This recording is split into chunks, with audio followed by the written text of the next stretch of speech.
ព្រះសូ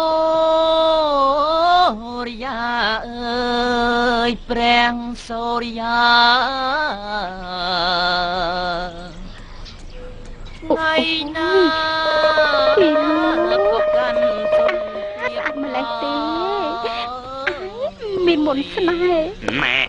នៅឲ្យស្ងៀមតែមើលខ្ញុំកំពុងអាស្ដាប់ពេញម្លេះនេះទៅហើយទឹកដមសំឡេងនៅតែពីរស់ដដែលសង្ហាណាស់ទាវទៅឲ្យញឹមក្នុងបន្ទប់ទៅ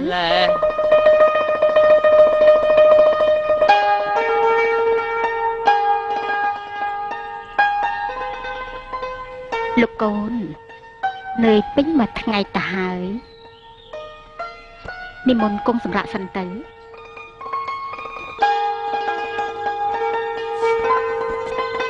លោកបងនិមន្តឆាន់តែសិនទៅ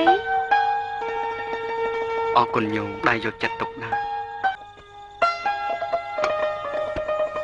ក្នូនាំគ្នាធ្វើស្អីហ្នឹងស្រីកមុំមិនត្រូវធ្វើខ្លួនបែបហ្នឹងដាក់ប្រសងទេណា